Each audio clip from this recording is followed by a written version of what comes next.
Okay, thanks very much, Simon. So hopefully everybody can hear me okay. Hi everybody, wherever you are. Hope you're all fit and well. This online presentation is not only a first for the OCC, but it's also a first for me. I've done stand-up presentations before, but never one online. So my apologies if it comes over as a little bit clunky. So this is me, C. Brown. I've done a little over 80,000 nautical miles now. 6 years cruising in the Med with our first boat. Trish and I did what we refer to as an almost circumnavigation. We missed out a little bit through the Red Sea when the Somali pirate crisis was at its peak. And then since then, I've done over 36,000 miles with Novara since 2014.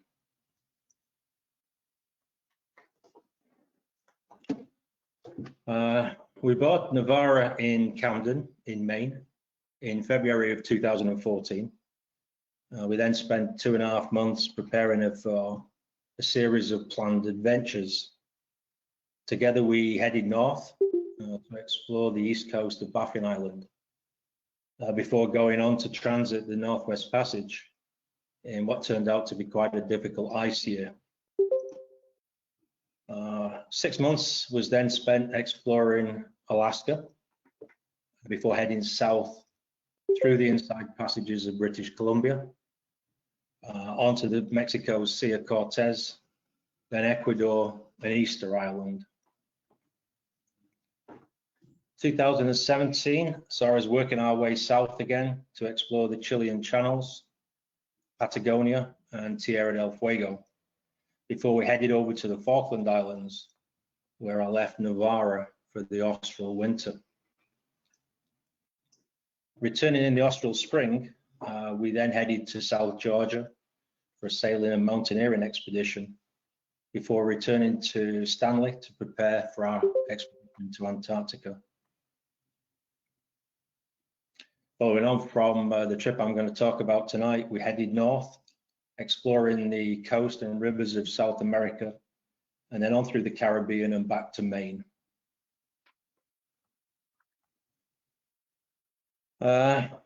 Almost exactly 5 years, 36,000 nautical miles, 6 oceans, 20 countries, 174 anchorages, and 1 very understanding wife.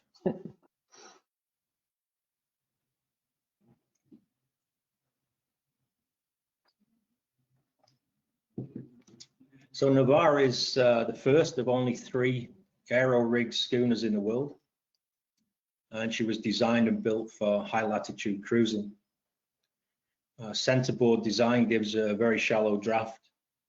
We have 5 watertight bulkheads, and internal tanks account for about 75% of the length below the waterline, and therefore she's ideally suited to working in the ice. This photo was actually taken under the 7 Dwarfs above the old British Antarctic survey base at Port Lockroy. Port Lockroy is considered a safe anchorage, but I had a couple of really sleepless nights watching chunks of ice as big as buses carving off the ice walls all around the bay and crashing into Novara or getting entangled in the anchor chain.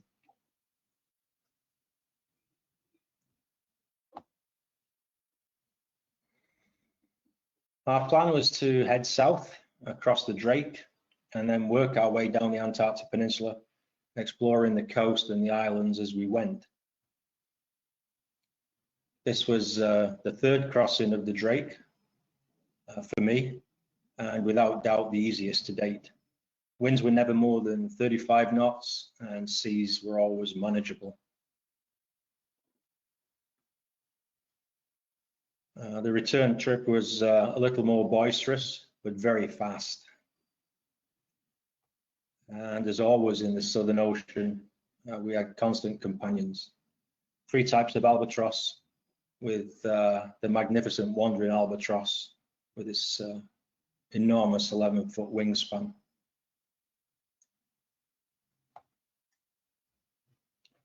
We had planned to head to the northern end of the South Shetland Islands, but the latest weather grids forecast 35-knot northeasterlies that would have made the final part of the trip really uncomfortable. So we cut through the island chain at English Strait.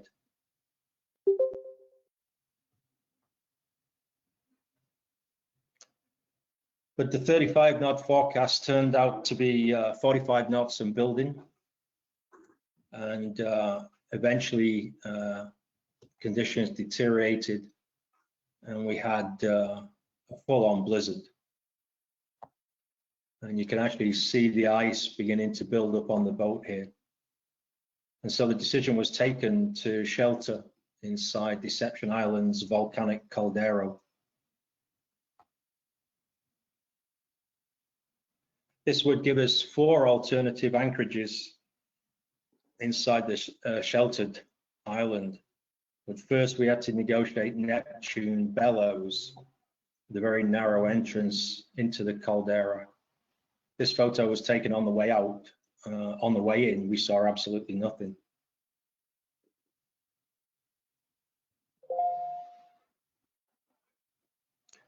By now, visibility was now down to about 10 meters, and in the driving snow and winds blowing 45 knots, we safely transited the bellows, but then were faced with where and how to find shelter. Our first choice would have been up in the north in Telephone Bay, but there was already an AIS target showing there in the outer anchorage. And as the entrance is both very shallow and very narrow, it leaves very little room for error. On the west side, Fumarole Bay would have been an option, but it would have put us on a lee shore in the current winds. And Whalers Bay also had an AIS target in there, and we had some concern that the bottom is foul there due to the old wreckage from the whaling station.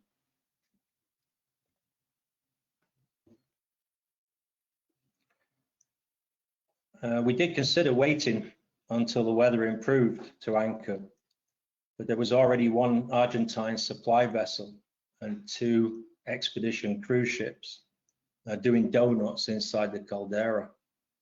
So we opted to try and anchor in the lee of the mountains on the east side in Pendulum Bay.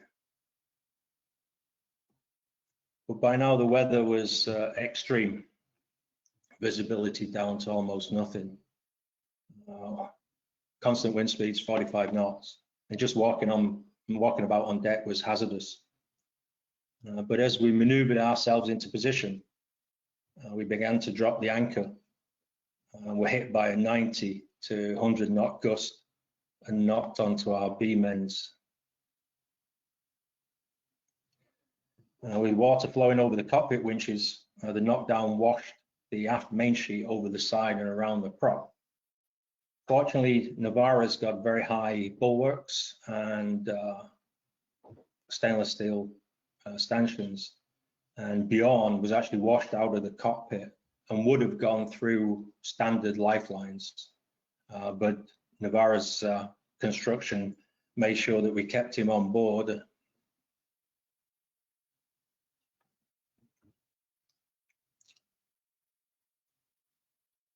Even with the centerboard raised, with the boat covered in absolute tons of ice, Navarra simply popped straight back up. But without an engine, the prop fouled with the main sheet. The wind caught the boat and we simply sailed onto the beach.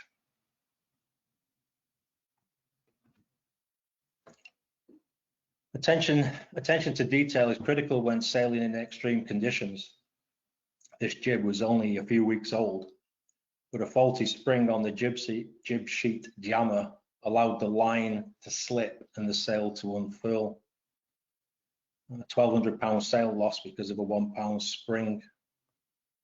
And with the storm raging, we were unable to control the flogging jib. And as I had to consider the safety of the crew, we all went below and had a brew.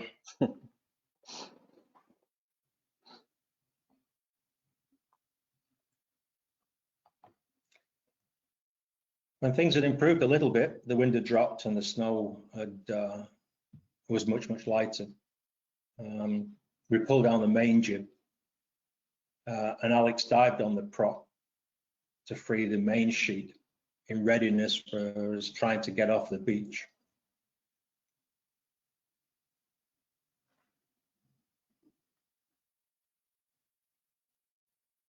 Navarro's got a compressor, and there's 4 tanks on board, and any amount of dive equipment, including a dry suit. So we knew that we had the ability to go over the side, clear the foul prop, and check the hull. Even so, there was nothing to be done until the storm blew itself out. So I made a chicken curry with dal, sagaloo, and naan bread. And Bob Shepton refers to Navarro as my luxury yacht. We may not have crystal glasses, but we certainly do eat well.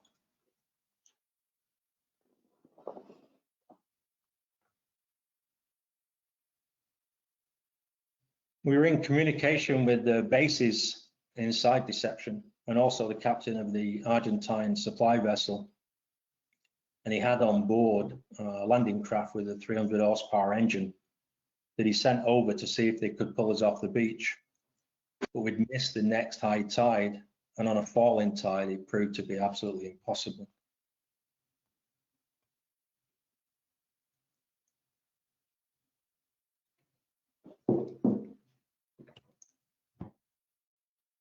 I think this must be one of a skipper's worst nightmares.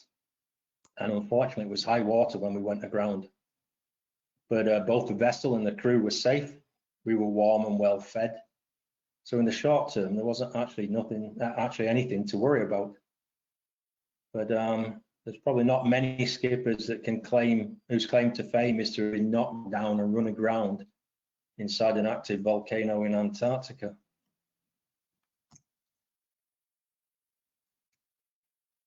We were actually pretty sure we could get ourselves off the beach. The tide data showed that we were approaching springs, and that in 3 days' time, we'd have an extra 20 centimeters of water. Navarro's got 3 big anchors, 200 meters of half-inch chain, 500 meters of 1-inch line. We've also got 2 dinghies with outboards. So we plan to set the anchors about 150 meters behind the boat and winch ourselves off at the high tide that was coming. We would lighten the load as much as possible. We would empty our freshwater tanks and we took off as much as the surplus weight as possible. We did have a few beers on the boat. You might see them there. But under the terms of the permit that we have to go to Antarctica nowadays, we had to notify the authorities of the situation. And once we'd done that, the matter was taken out of our hands. The UK MRCC notified the Chilean Armada, and they immediately dispatched the ship to come to our rescue.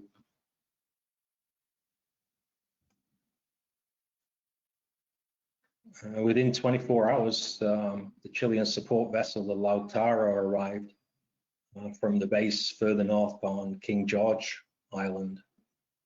The captain wanted to rescue us and take us on board, but I actually explained that we didn't need rescuing. We weren't going to leave the boat, and unless they would assist with it, we would refloat her ourselves.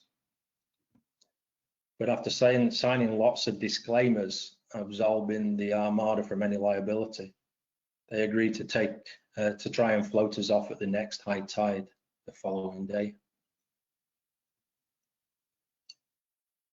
I've had quite a lot of dealings now with the Chilean Armada from as far afield as Puerto Montt, Easter Island, and all the way through the Chilean channels to Antarctica. I've met with their port officers, lighthouse keepers, research teams in the remote bases, and this is Captain Gibbons and his crew on board the Lautaro. Without exception, they've been fantastic people, and they're a great credit to their country. They really are.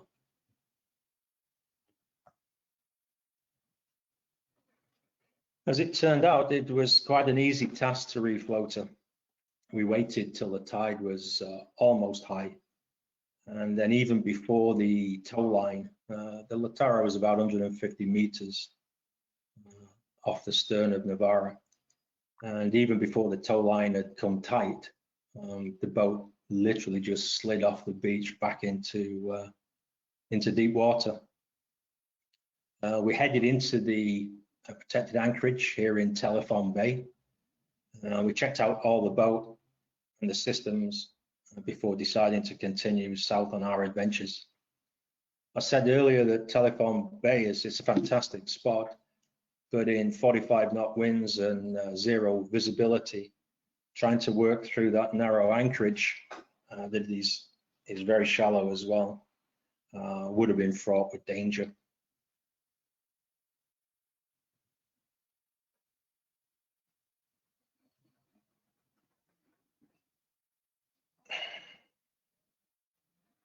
Our plan was to head slowly south through the channels and islands that lie off the west coast of the peninsula.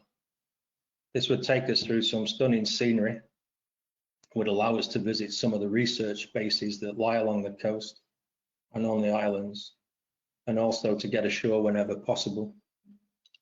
I'd been into Darbel Bay at the back of Crystal Sound on our mountaineering expedition in 2007. But this time we hope to get further south than that, down into Marguerite Bay, which lies below Adelaide Island here on the bottom of the screen. I think, as Simon said, I'd originally embedded a few videos into this presentation, but unfortunately streaming restrictions couldn't cope with the video and sound. So I've taken some out, and others I've taken the sound away. This next one should run. It may be slightly jumpy. It might stutter slightly, but I think you'll still get an impression of the sort of things that we saw.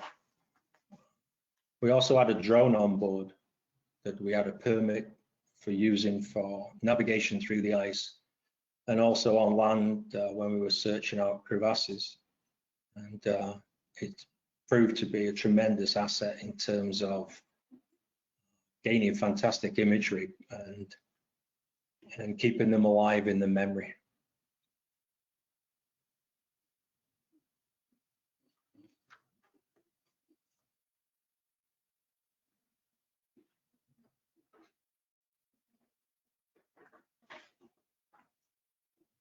So this is Cape Reynard and the entrance to the Lemaire Channel. And those two peaks there, one of them's been climbed, Alex Lowe and Skip Novak, and the other one is still waiting for a first ascent. This is just, this is also known as Kodiak Alley. And the imagery here, if you get the weather, I've been through here 4 times now, and 3 out of the 4 have been in fantastic conditions. It's truly a magical place.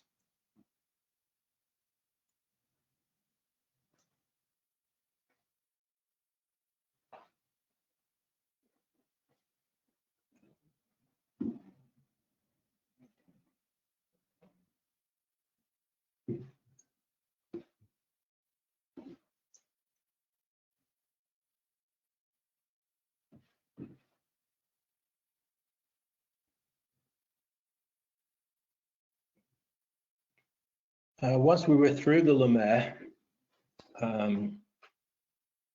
we would be pretty much away from the hubbub of cruise ships and charter yachts.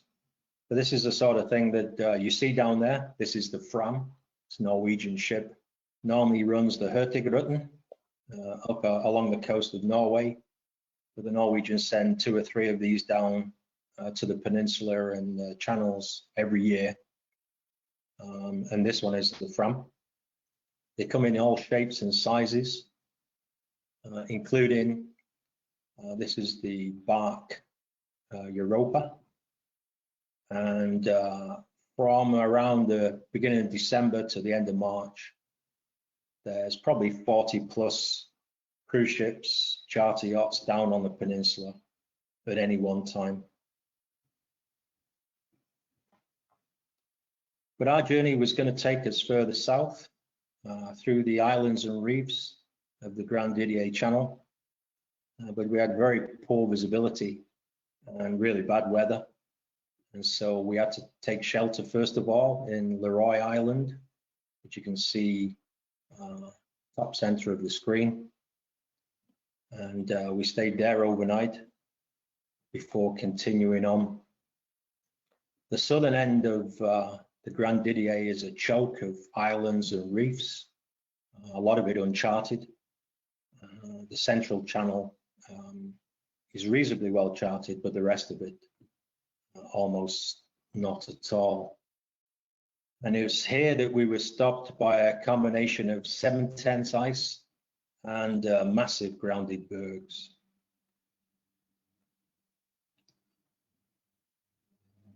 In poor visibility, we zigzagged our way through dozens of huge icebergs and smaller growlers. But we came across this one. I've never seen an iceberg decay like this before.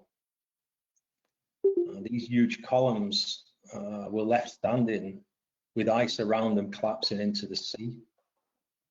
And it was only when we saw the drone footage that we realized that we'd actually been sailing over the top of this particular grounded berg. You can see under the water the darker green, and they're the bases of the old columns, and to the right of Navarra you can see one huge arch with 4 columns still standing. I've shown this berg to quite a few people, experienced people that have been down there, and people experienced in glaciers and bergs, and nobody has said that they'd seen anything like this before.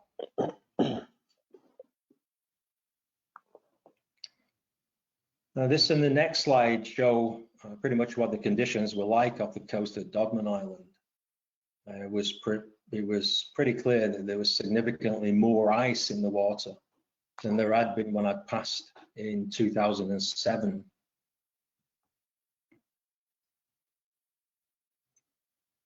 And talking with others who make their living down there and who had been on a number of trips to the peninsula, there's a general agreement that conditions are changing quickly, as it is in the Northwest Passage.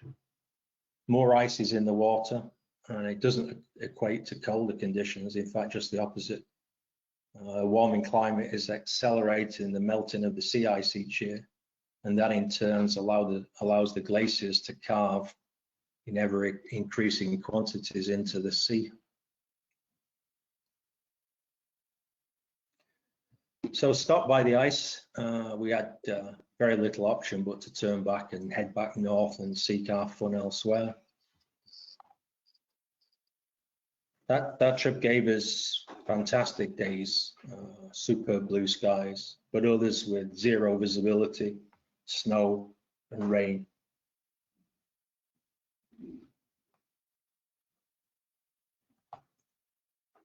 And we never did get this washing dry. We gave up in the end and just threw it in a bag.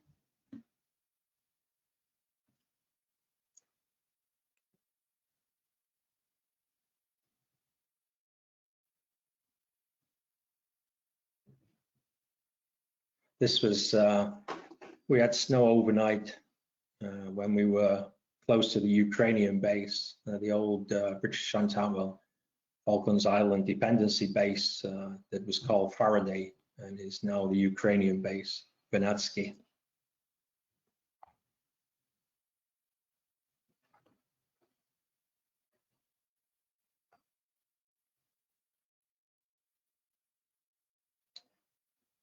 On the way back again, we found some incredible anchorages tucked under huge overhanging seracs.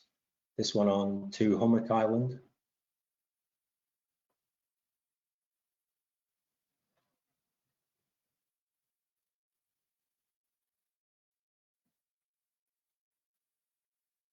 Oh, this one tucked into a narrow slot in the Argentine islands.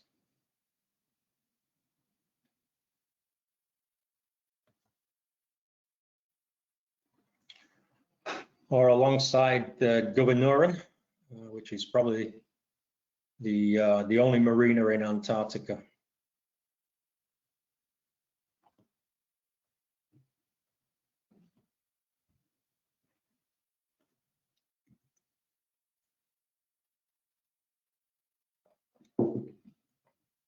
And occasionally, either just getting the anchor and the shoreline set, or in this case, retrieving them, could be a bit of a challenge.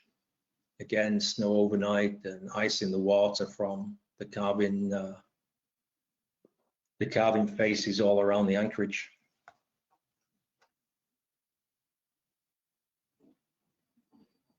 And some fantastic icebergs, amazing shapes, all shapes and sizes. You see the differences, the ones that have rolled over and are smooth, and just amazing. If you look closely below the left-hand berg, there's a couple of crab eaters sort of filtering away from the leopards.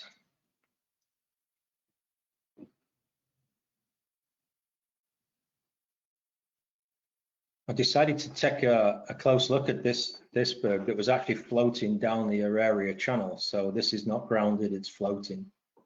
And I had the idea of putting the nose in this big cavern until I saw at the back of the cavern a big crack that was running down it, and realized that it wouldn't be long before this iceberg broke into two.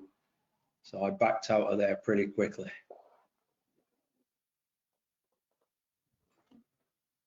Whenever possible, some of the team decided to get into the water, and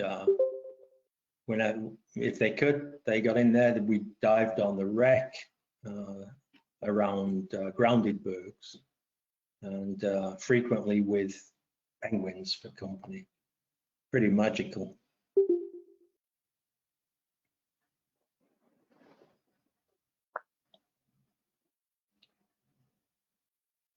Three of the guys were crazy enough to go for a swim, but with water at or around 0 degrees, it's not for the faint-hearted. They came out of the water almost as quickly as they went in.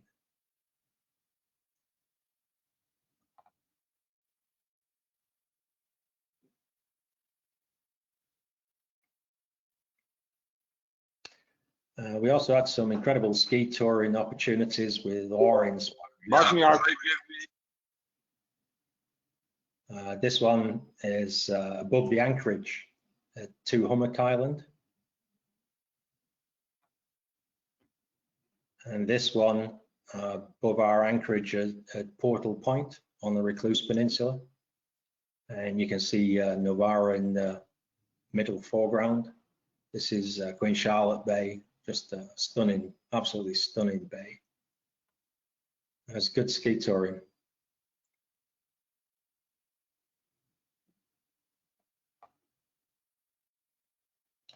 So again, this is on the Recluse. I'd been here in 2007, and I climbed Harris Peak, which is on the back of the peninsula between Queen Charlotte and Wilhelmina Bays. It's an area noted for the whales. You can sit out miles and miles from the shore, and you can see and hear the whales. We had planned to make another attempt on Harris Peak, but conditions had changed dramatically in the 11 years since I'd last been there. There were far more crevasses, and a large bergschrund was blocking the approach to the upper slopes on the head wall. And so we decided that discretion was the better part of valor, and just went for a long ski tour.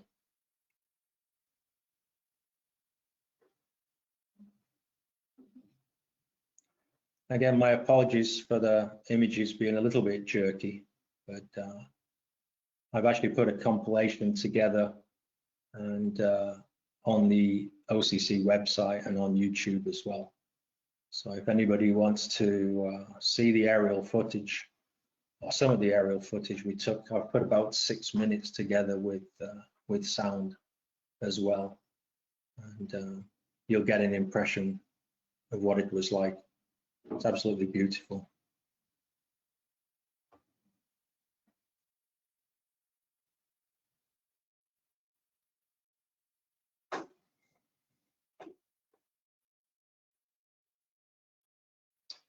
As always in Antarctica, the wildlife is incredible. There were very few days that we didn't see whales. And having spent time around them now, in times and in many places,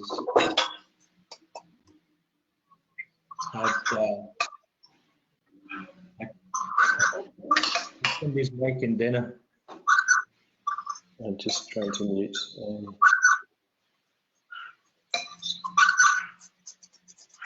Can't see where it's coming from. Ik heb gezien, Hans Tillman has arrived. Could I ask for... Ja, leuk. Ja, maar ik was er al op. Steve, I'm going to mute everybody, so you'll need to unmute yourself. Okay. Do you want to come back in, Steve? Hold on. Zonder hoor. Okay. Can you hear me again? Yeah, can hear you, Steve. Okay. Yes, so wildlife. Hans can buy about $200. I'm just going to go mute you all again, okay? Yeah. Steve, do you want to come back in?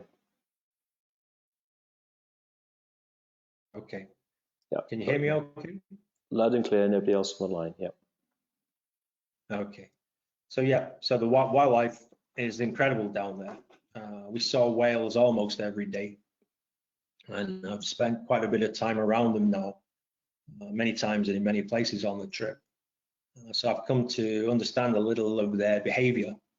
And the humpbacks are always willing to come around and put on a show. But as we approached Queen Charlotte Bay, we passed through a large number of whales in pairs, crisscrossing the entrance to the bay in a manner that I'd never seen before, probably about 6 square miles.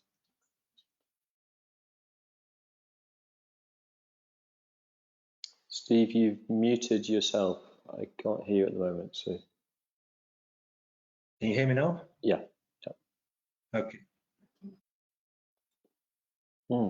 You've gone again, Steve, so go ahead. Just see if the slide changes.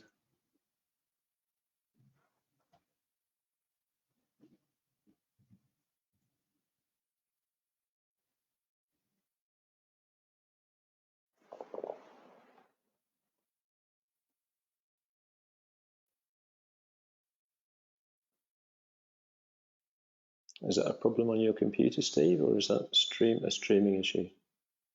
When I try to change the slide, okay. Okay. Let's see if it changes on your screen. Yeah. Yeah, it's gone. Yep. So pectoral fin of the humpback. Hey, John. So Nice movie. Hey, Willem. Okay. Wow. Steve, I'm going to mute everybody again. Sorry about this. If you could unmute, Steve. Cheers, John. Cheers, Hans. I'm not sure where that interference is coming from. Can you see it on your screen, Steve? I'll try carrying on anyway. So yeah. Okay. Yeah. So this was a dead whale, probably a little over a year old humpback that we saw after we'd anchored at Local Point. We investigated and notified the British Antarctic Survey team in Stanley. Dat is een herhaling, Hans. They asked Dat us is to het nu. Ik herken die vis, ik ken die film. Willem, gooit het geluid even af van je. Ja. I can't seem to. I've discovered where it's coming from, but I can't seem to get rid of it.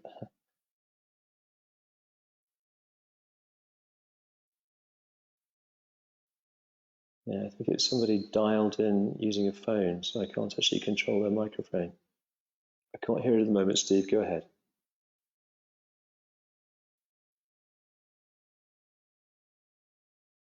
Okay.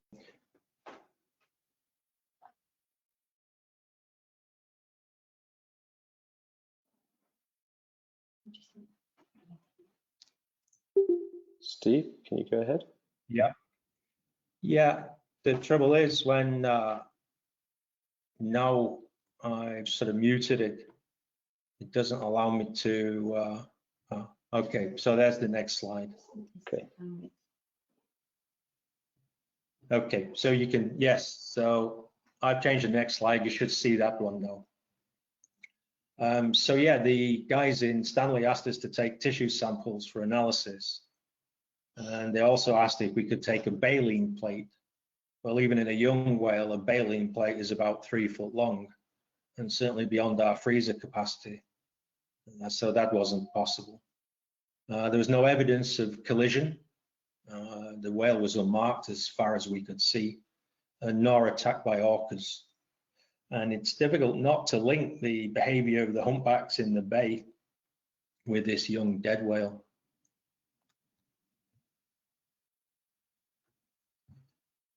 There's no shortage of other wildlife on the peninsula, a variety of seals.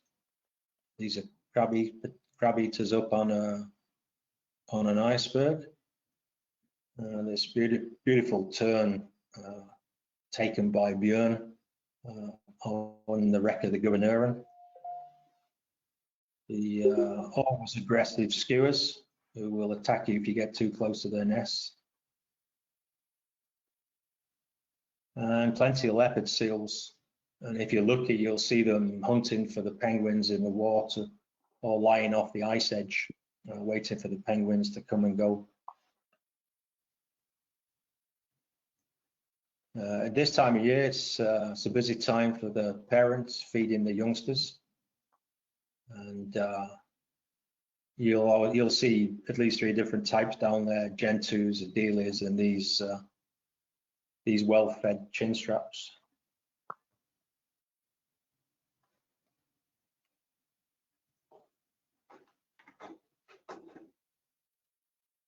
So that's it really. All that's left to say is a big thanks to the team as a whole, to Alex and Paddy and Terje and Phil and Björn here on the left, and Andrew for some amazing images, and Andrew for his drone pilotage skills, always remembering that what he took, all he could see was what was on the small screen of his smartphone.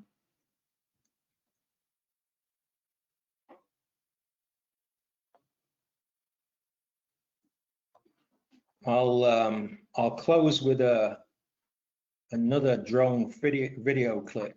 Again, apologies for it being a little bit jerky, but you'll be able to see these images on the OCC website.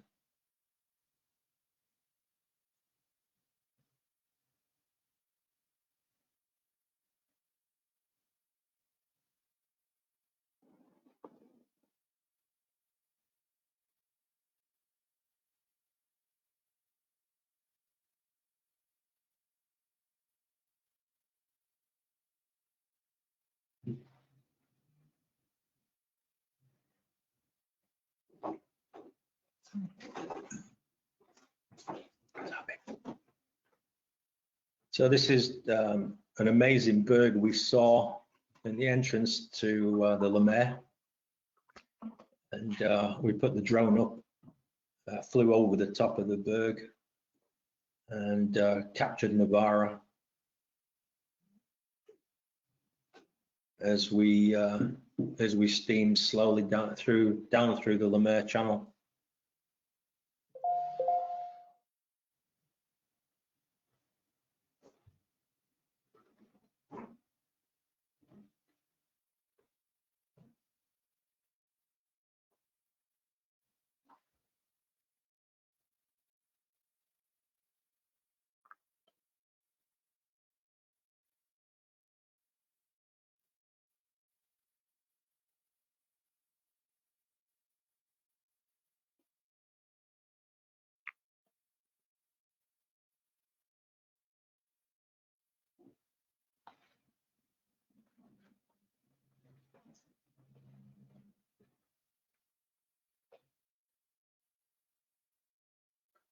Okay, so just to say again, on the OCC website and also on YouTube, there's about a 14-minute of Navarra in the Antarctic in 2018, which is what this has been about.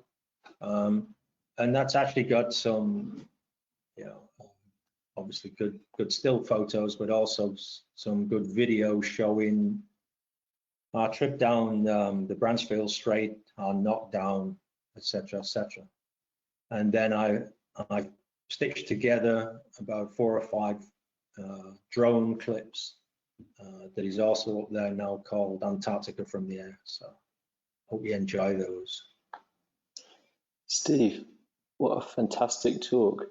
What a fantastic trip. Just full of adrenaline. I can't imagine that you got a moment's relaxation during the whole trip, whether it's being eaten by leopard seals, blown ashore in 90-knot winds, falling down those enormous crevasses, or flying that drone.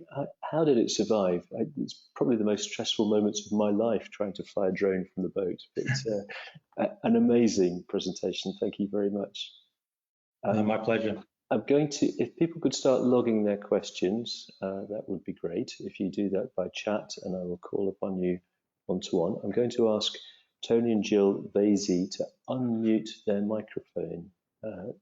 Jill and Tony, if you could do that. Right, are you there? And I'm going to pass the microphone to Tony in order to present the 2019 virtual Vasey Vase, the eponymous Vasey Vase, to Steve, who won the Vasey Vase for that incredible adventure.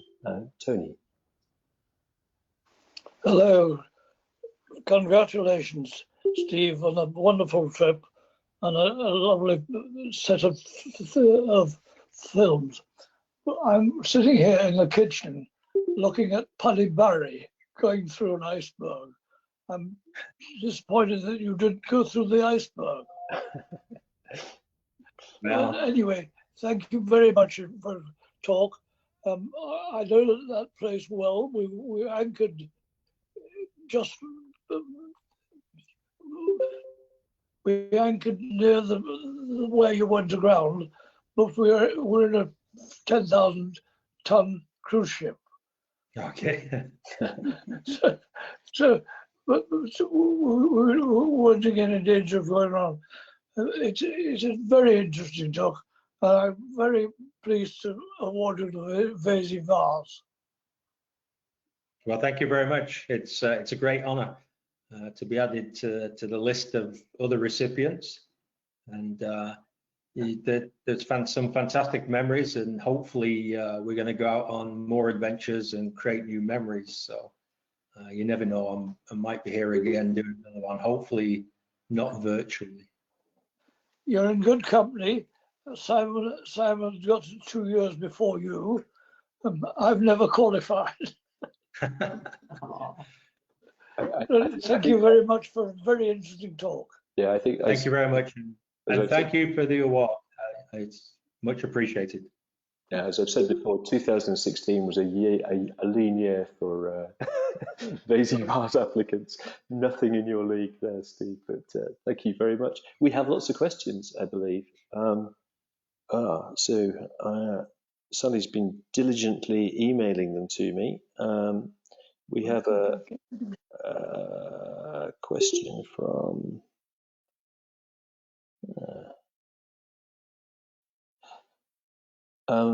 Ian Redsell, who's asking about the depth around the iceberg photographs. Steve, do you? The big berg with the columns, that was in 90 meters of water. Other bergs, obviously the smaller bergs that are grounded close to shore, can be anything from 15, 20 meters. But at the southern end of the Grand Didier, that area is 90 meters plus deep, and we must have passed 30, 40 huge icebergs that had all run aground there, and was waiting to melt a little and sea level to rise a little before they floated away. including that one with that one that was decaying in the most amazing way. Thanks, Steve. I've got a question from Andrew Wilkes. Andrew, do you want to unmute yourself? I can't find you on the list, but if you could unmute yourself and ask the question directly to Steve.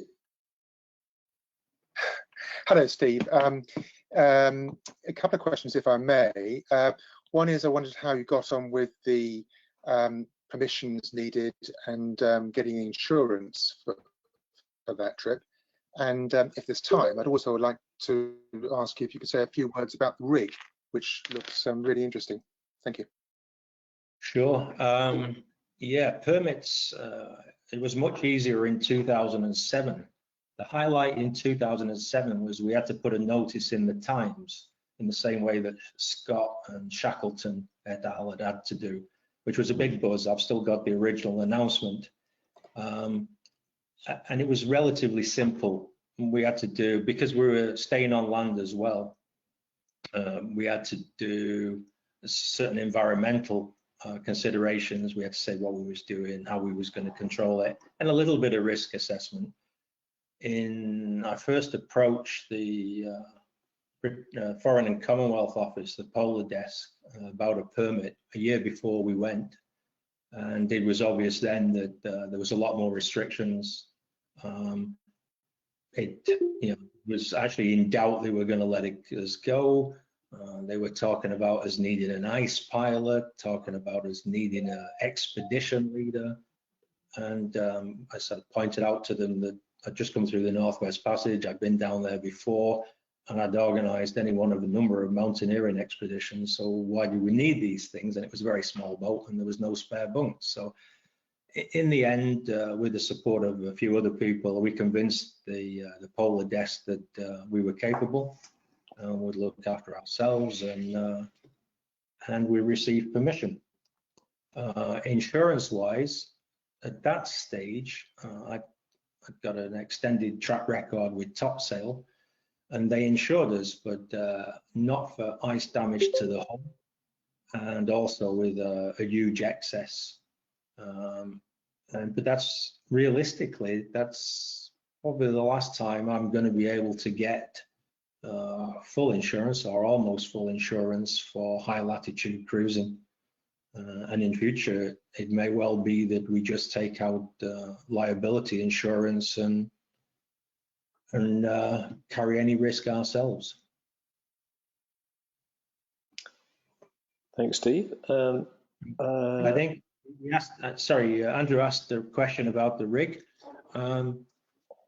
I mean, the rig's been around a long time. The Carbon Spars built these rigs in the 90s and very successful. Navarro was the first aero-rig schooner. Amir Klink built the second. He's Parati 2, which he still uses in the Arctic and the Antarctic. And the third one is a boat called Ecolution. The problem with him was basically that it's very expensive to build. Certainly the early ones like Navarro's are over-engineered, but they're absolutely bulletproof. They're very simple, lots of flexibility.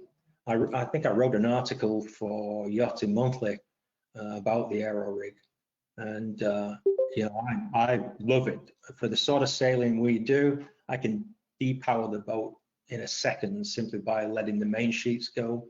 I don't have to go to windward to raise or lower sail, simply feather the rigs. Yeah, I'm a big fan, I really am. Does that answer the question? Do you want to come back? It does. Many thanks, Steve. And presumably it goes reasonably well to windward as well. Yeah, we're probably a couple of points off the wind from a standard cut. I used to have an Oyster 56, and so if I compare her with that, we're 2 or 3 points off the wind.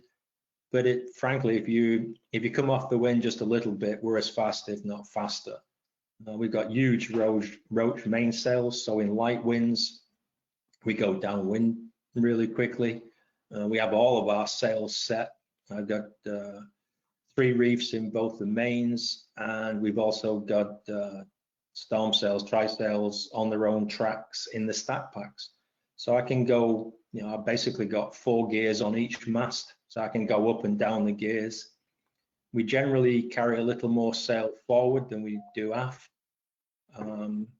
but she runs, we've got twin dagger boards as well as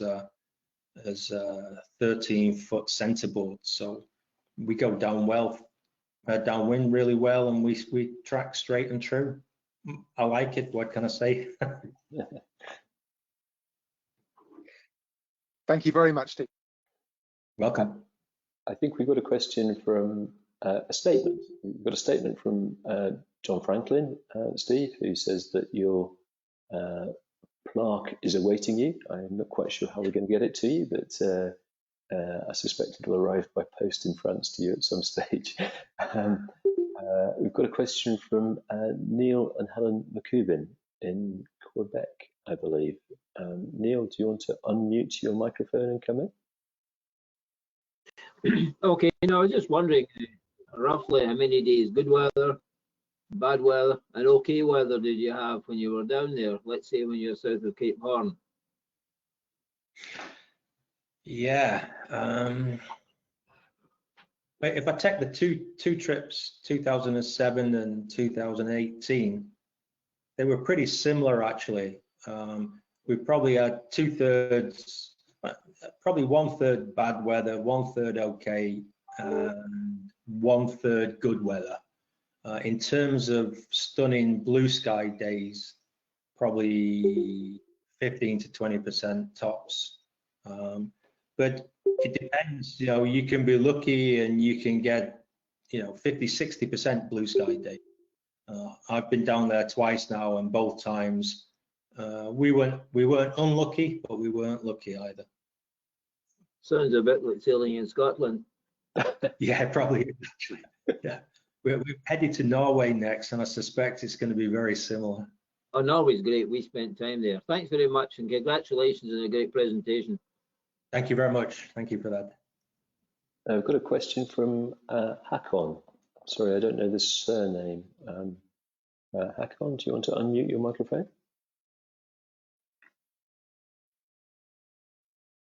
The question is, Steve, about how long the whole duration of the trip was, not the circumnavigation, but the Antarctic section of it. Yeah, we left Stanley, if memory serves, about the 2nd of January and got back at the end of February. So 2 months. 2 months is near as damn it, yeah. Yeah. Great. I'm going to, there's a lot of statements on the chat list. There's not many questions. I'm just going to invite people to unmute their microphones and take a chance and see if we can go for a free-for-all. Does anybody want to ask a question direct to Steve at the moment?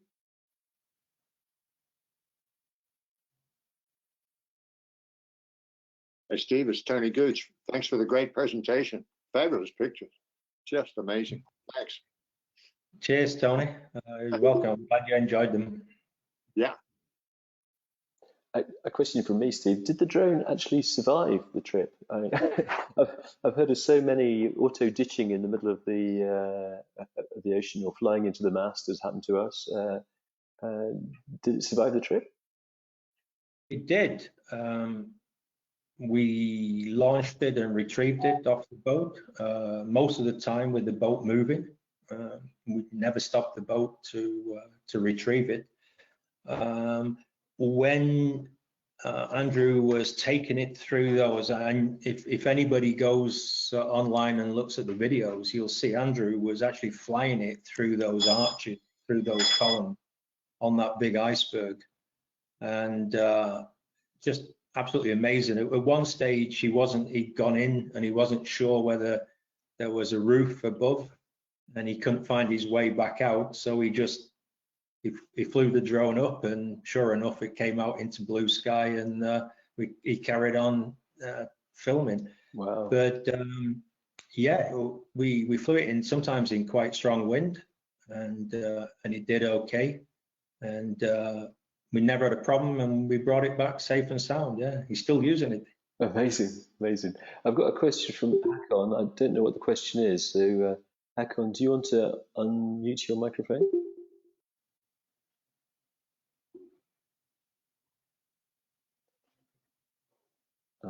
Can't hear you, Hakon.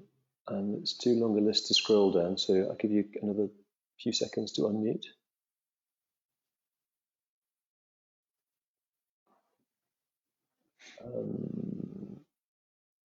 We've got a comment from, I can't hear you, Hakon, I'm sorry. Statement from Kate Lamport. Thank you very much for lovely photographs, an amazing trip. It reminded me of sailing down to Antarctica in 2007 with Noel Marshall on Sadco, who I think was also a Vasey Vase winner for that trip. I remember reading about that in big detail. One of Mike Pocock's boats, I think.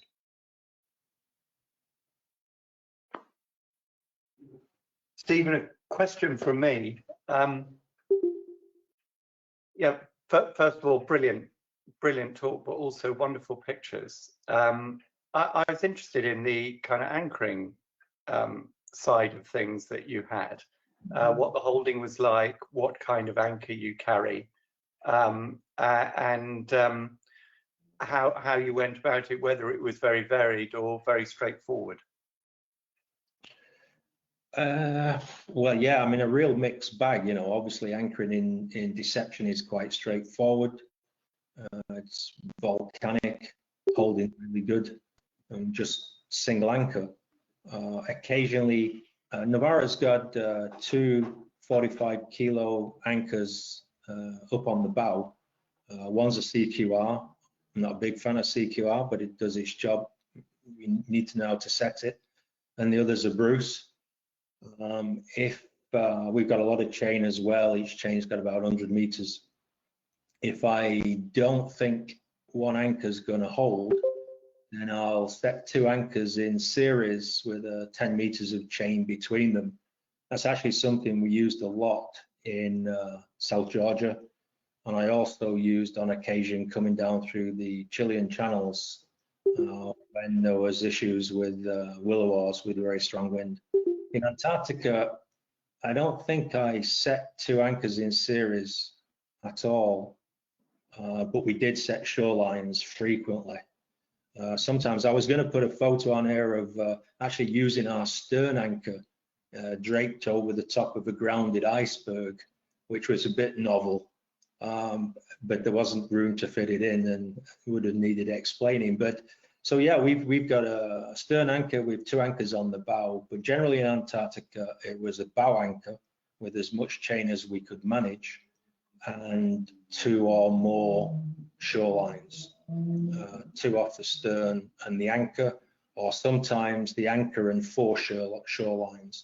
So we'd actually have, you know, we'd have 4 lines of shore and the anchor stretched out and to hold us in place. In Lochroy, I had a lot of problems with the ice carving off the faces around the bay. We had a lot of ice, some big chunks of ice coming down past the boat. And as I said, I spent 2 nights with no sleep, just sat there waiting for the ice and trying to fend it off the anchor chain. David Scott Cowper told me before I went through the Northwest Passage that if you're worried about ice coming down onto the chain, you should set one anchor with a bit of chain and a lot of anchor warp so that you can just cut the warp. Never had to do it, nearly had to do it in the Northwest Passage, but not down in Antarctica. So yeah, a mixed bag really. There isn't one size fits all. Thanks, Steve. What's next for Navarra? What are your plans? Well, it's a good question. I mean, we had one plan, but I think we're revising that, and obviously the current situation has changed things quite dramatically, and so we'll see. I think our plans will be clearer by end of August, beginning of September. But there's more adventures in the pipeline, and you know, the chances are we'll head north to Norway and Svalbard, Lofoten Islands, Iceland and Greenland. probably. We'll see. Sounds great. Sounds great. Yeah. Anybody got any more questions for Steve? I'm conscious that we've gone past our hour. We don't have to draw it to a close, but my guess is it probably is coming time to a close.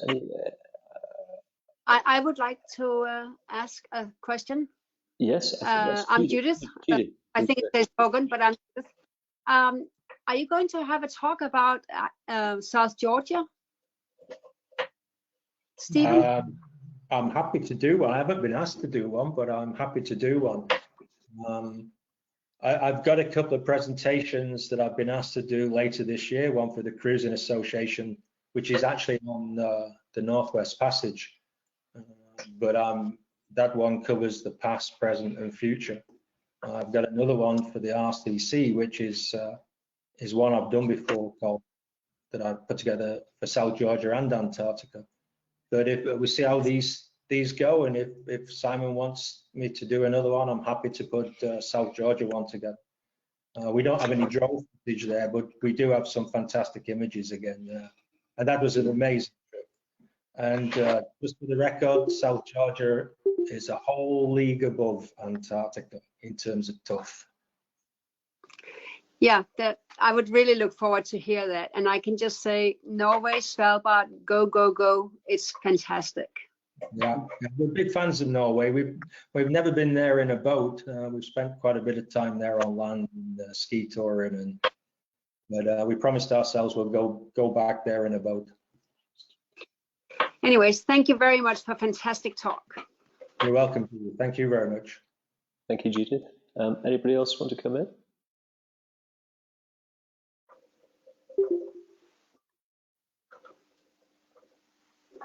Steve, I think we've come to the end. Simon, can I just ask a question? Yes, of course. We've got a question from Nick Sexton, I think. Go ahead. Yeah, hi Simon.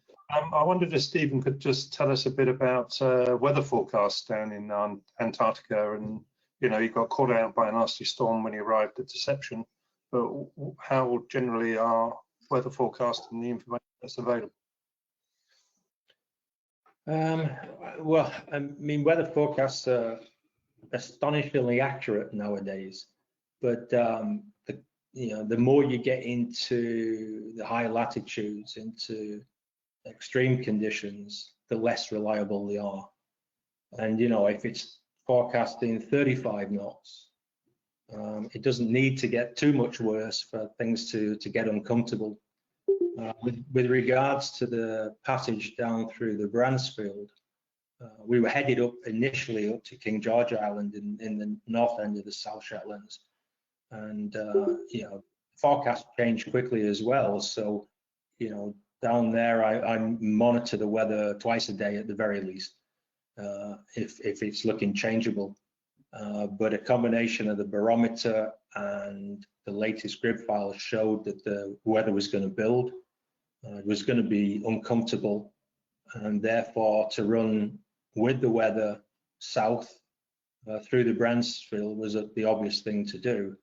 The problem is that we couldn't keep running south because we were going to run into a lot of ice in the water, and ice in the water and zero visibility and 45-knot winds, they're strange bedfellows. So we decided the only option was to go into Deception, and the rest is history. We were knocked down and ran aground.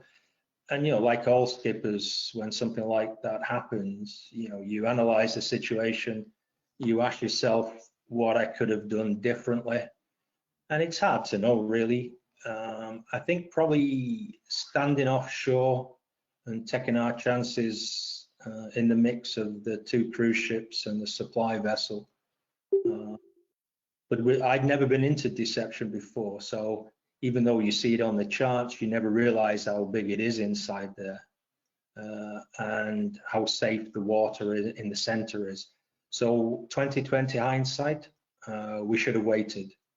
We would probably have had to wait 3 or 4 hours before it would have been safer to anchor. But obviously, 2020 hindsight, in the event, it would have been the thing to do. Definitely going into Telephone Bay wasn't an option. You know, it's with winds like that, trying to get in there, it's very shallow in there. You wouldn't need it to be, you know, if the anchor hadn't taken the first time, we'd have been blown onto the beach anyway. So as far as the weather forecasts are concerned, they're pretty good, but you've got to be looking at other things as well. You should always plan for the worst. Some more questions popping up there, Steve.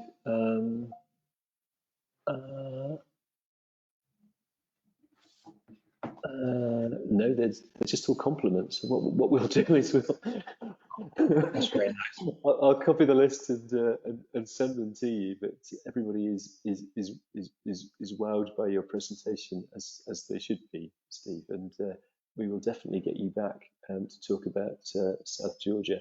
South Georgia being the more rugged because of stronger offshore winds, or because of less predictable weather. I know the further south you get in Antarctica, the weather really becomes kinder. But yeah. Once you're across the Drake and to be honest, south of the South Shetlands, from Deception south, the weather settles down quite a lot. South Georgia is rugged. The anchorages are fewer and far between, and the weather is really unpredictable. And because of the prevailing winds, the willows coming down, you know, the strong gusts coming down off the mountains. If I'm going to do a presentation, I won't preempt any of it by telling you some of the stories. It's tough to get there. It's tough when you're there, and it's even harder to get back. I remember reading about the worst conditions I've ever had on the way back from Antarctica, without a doubt. Yeah, we heard those first from Bob Shepton a year or so ago. we had Bob with us. Yeah, we've got competition for South Georgia talks. I know we've got a talk from Steve Ferrero and Kath McNulty. I think they're going to talk about the Patagonian cruising in Patagonia, but they're keen to do a talk on maybe we'll have a double billing. That would be very good. Well, I followed their trip. They were down there before we were, and obviously I know other people that had been down there before, and but I followed Kath's photos and narrative. It's absolutely excellent. Yeah, it really is. And you can be lucky, you can be lucky with the weather, or you can get just atrocious weather. And we had a mixed bag, so we got our share of good and bad. Great. I'm conscious that time is moving on. One last call for questions from Steve. Open microphone. And what I'll try and ask everybody to do, if there aren't any more questions, is for everybody to open their microphone and make a loud noise. And in lieu of a Simon. Yes. Simon, thank you very much. Tony, go ahead. Tony Vasey. Great. Thanks very